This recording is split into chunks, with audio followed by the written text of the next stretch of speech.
Assalamualaikum warahmatullahi wabarakatuh. Selamat pagi anak-anak semua. Semoga kalian tetap dalam keadaan yang sehat, tetap semangat untuk belajar. Jangan lupa tetap jaga kesehatan. Untuk hari ini pelajaran IPS, silakan kalian buka LKS bab pertama halaman 3. Di bab pertama ini kita membahas mengenai manusia, tempat, dan lingkungan. Kalian tentu sudah pernah melihat gambar planet bumi, baik itu di globe ataupun di peta. Nah, daerah perkotaan maupun daerah pedesaan, ketiga tempat tersebut merupakan ruang bagi makhluk hidup untuk tinggal. Istilah ruang juga sering kita dengar dalam kehidupan sehari-hari, seperti ruang kelas, kemudian ruang laboratorium, ataupun ruang rapat, dan lain sebagainya. Lalu apa sih yang dimaksud dengan ruang tersebut, dan bagaimana yang dimaksud mengenai interaksi antar ruang? Kita buka halaman 4 mengenai pengertian konsep ruang dan interaksi antar ruang. Kehidupan manusia dipengaruhi oleh beberapa aspek, yaitu aspek ruang, kemudian aspek waktu, aspek kemasyarakatan, dan aspek budaya. Untuk pengertian tentang alam sekitar dan perilaku masyarakat, maka harus diawali dengan kemampuan untuk memahami hubungan timbal balik antara ruang dan waktu. Yang pertama mengenai konsep ruang, yaitu secara umum, ruang merupakan suatu daerah atau tempat yang ada di muka bumi secara sebagian maupun keseluruhan permukaannya. Dalam suatu kelas dalam sekolah, biasanya dikatakan ruang, ruang kelas yang terdiri atas dinding, kemudian ada bangku, ada papan tulis, ada lantai, ada langit-langit, dan lain-lainnya. Ruang bukan hanya tanah yang menjadi tempat berpijak, tapi juga udara, air, batuan, hewan, dan sebagainya. Ruang juga bukan hanya udara yang kita hirup, tetapi juga lapisan-lapisan di atasnya yang biasa disebut atmosfer. Sedangkan ruang yang berisi air atau cairan itu biasanya dicontohkan laut, Kemudian danau serta sungai. Nah, itu adalah ruang yang berisi air atau cairan. Selain itu juga ada air yang berada di bawah muka bumi yang disebut sebagai air tanah. Di dalam permukaan tanah juga terdapat lapisan seperti batuan, kemudian bahan tambang yang bisa menjadi bahan berguna dalam kehidupan. Makhluk hidup yang ada di sekitar kita yang terdiri atas hewan, tumbuhan, dan kita juga manusia, juga bagian dari ruang. Jadi dapat disimpulkan bahwa ruang adalah suatu tempat dan unsur-unsur lain yang mempunyai peran yang bisa mempengaruhi terhadap kehidupan yang ada di bumi. Kemudian interaksi antar ruang dapat dilihat pada contoh, misalkan di sini ada banjir tahunan yang terjadi di Jakarta. Banjir tersebut terjadi pada setiap musim hujan. Hal ini dikarenakan rusaknya hutan yang ada di Kabupaten Bogor. Sehingga air sebagian besar mengalir ke sungai, sedangkan sebagian kecil terserap di tanah. Dan Jakarta menjadi korban luapan kiriman dari Kabupaten Bogor. Kemudian yang kedua contohnya interaksi antar ruang. Ada perbedaan antara kota dan desa. Di kota segala fasilitas ada, sehingga penduduk desa berduyun-duyun pergi ke kota untuk bisa menikmati segala fasilitas tersebut. Nah, itu adalah interaksi antar ruang.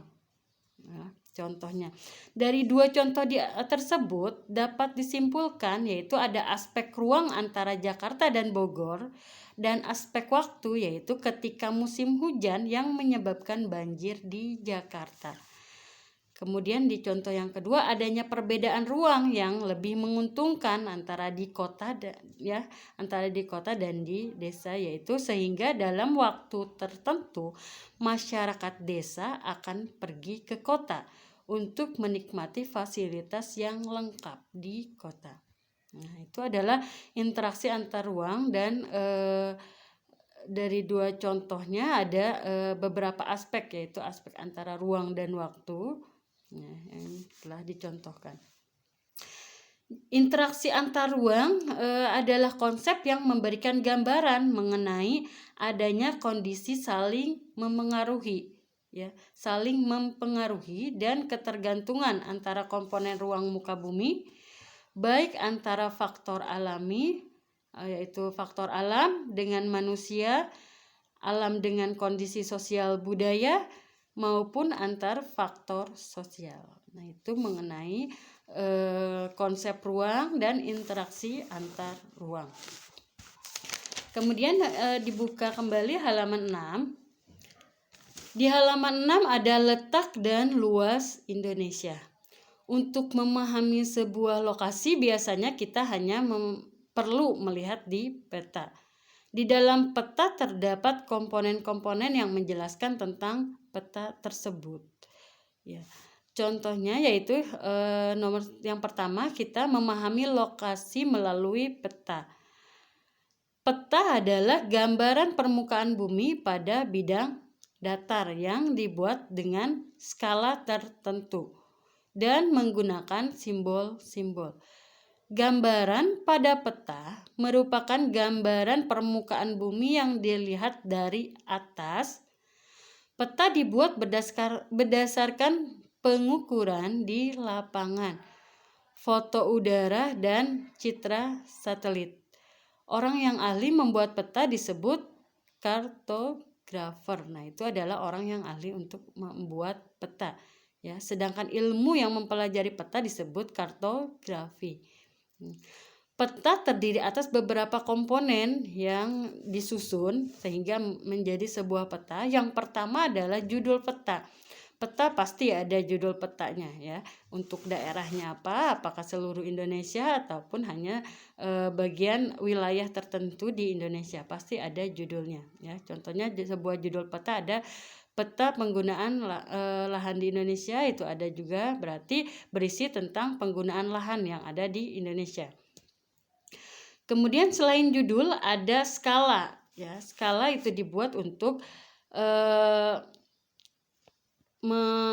di sini ada itu perbandingan ya, untuk perbandingan antara jarak di peta dengan jarak yang sesungguhnya ya di lapangan. Ya. Kemudian selain skala ada juga garis lintang dan garis bujur. Ya. Digunakan untuk mengetahui letak absolut suatu lokasi pada peta. Ya. Kemudian ada penunjuk arah di peta, yaitu ada tanda orientasi atau tanda mata angin. Ada simbol, yaitu tanda yang digunakan untuk menggambarkan objek atau ketampakan di permukaan bumi pada peta. Ada juga legenda, yaitu keterangan dari simbol-simbol yang digunakan di dalam peta. Ada inset, yaitu adalah peta kecil di dalam peta utama yang menunjukkan letak wilayah yang dipetakan. Kemudian ada sumber peta, yaitu dan tahun pembuatan. Itu peta menunjukkan asal dan peta yang dibuat. Kemudian ada warna peta, yaitu mewakili objek yang dipetakan. Nah, itu adalah mengenai letak dan luas Indonesia. Yang pertama kita bisa lihatnya yaitu di peta.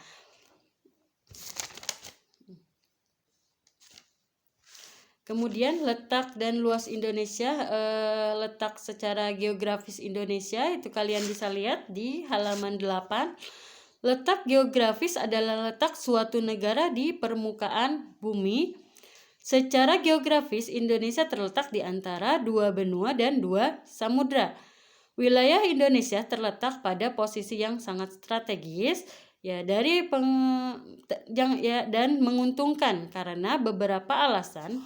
Letak Indonesia di antara benua Asia dan benua Australia, letak Indonesia di antara Samudra Pasifik dan Samudra Hindia, atau berada di posisi silang, yaitu mempunyai arti penting dalam kaitannya dengan iklim dan perekonomian. Keuntungan letak geografis Indonesia, yaitu beberapa keuntungan diperoleh berdasarkan geografis Indonesia, yaitu Indonesia yang terletak di antara dua benua dan dua samudra memungkinkan menjadi persimpangan lalu lintas dunia. Jadi akan dilalui oleh beberapa pelaut-pelaut ya di dunia, baik lalu lintas udara maupun lalu lintas laut. Ya. Indonesia sebagai titik persilangan kegiatan perekonomian dunia antara perdagangan negara-negara, kemudian industri dan negara-negara yang sedang berkembang, misalnya antara Jepang, Korea, dan RRC dengan negara-negara di Asia, Afrika, dan Eropa. Indonesia terletak di daerah tropis yang panasnya merata sepanjang tahun dan mempunyai dua musim, yaitu musim penghujan dan musim kemarau.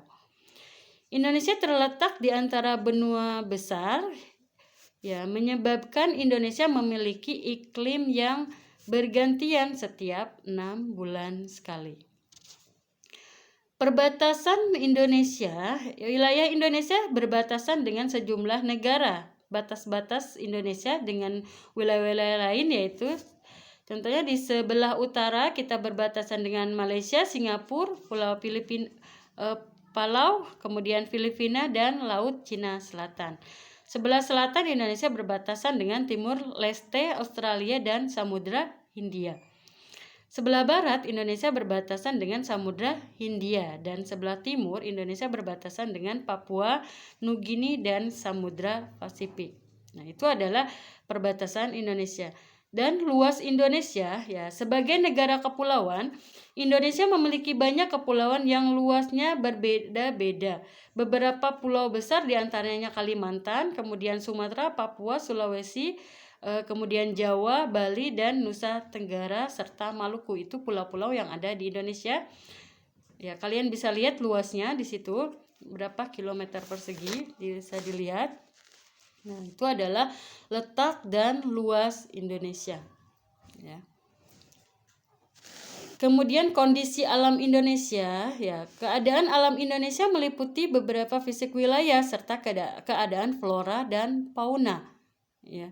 Keadaan fisik wilayah yang terdiri dari keadaan iklim, kemudian bentuk muka bumi akan menentukan jenis tanah.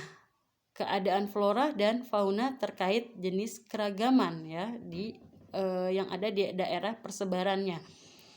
Ya, ini bentuk muka bumi Indonesia yaitu terdiri atas belasan ribuan pulau baik yang berukuran besar maupun berukuran kecil. Ya. Ada daerah dataran rendah di kita, kemudian daerah dataran rendah bagian dari permukaan bumi dengan letak yang ketinggiannya hanya 0 sampai 200 meter di atas permukaan air laut. Nah, itu dataran rendah. Kemudian ada dataran rendah ini mempunyai kelebihan, beberapa kelebihan, yaitu tanahnya subur, kemudian mobilitasnya dilakukan mudah karena datarannya datar rendah Kemudian air melimpah karena banyak aliran sungai. Selain mempunyai kelebihan, daerah dataran rendah juga ada kelemahannya. Apabila terjadi bencana banjir, kawasan di daerah dataran rendah akan terkena efeknya. Banyak yang banjir terlebih dahulu. Begitu pula terjadi tsunami. Yang terkena pasti yang datarannya rendah.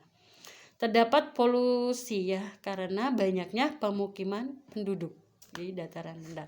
Kemudian ada bukit dan perbukitan. Berarti yang perbukitan bagian dari permukaan bumi yang lebih tinggi dibandingkan dengan daerah sekitarnya, namun tingginya tidak melebihi gunung. Ada juga Dataran tinggi ya. Dataran tinggi adalah adanya dataran yang memiliki ketinggian lebih dari 400 mdpl. Dataran tinggi mempunyai iklim yang sejuk sehingga berpotensi dijadikan kawasan wisata. Yaitu pegunungan ya, daerah pegunungan di dataran tinggi. Ya, beberapa pegunungan sangat banyak di kita ya. Kalian bisa baca ya. Bisa baca di sini halaman 12 sampai 13. Nah, ya. Kalian baca di rumah ya, untuk selanjutnya untuk lebih paham lagi. Nanti Ibu akan jelaskan kembali di pertemuan kita selanjutnya. Ibu cukupkan dulu untuk pertemuan kali ini. Nanti silakan dikerjakan tugas yang akan Ibu buat. Nanti linknya Ibu akan kirim.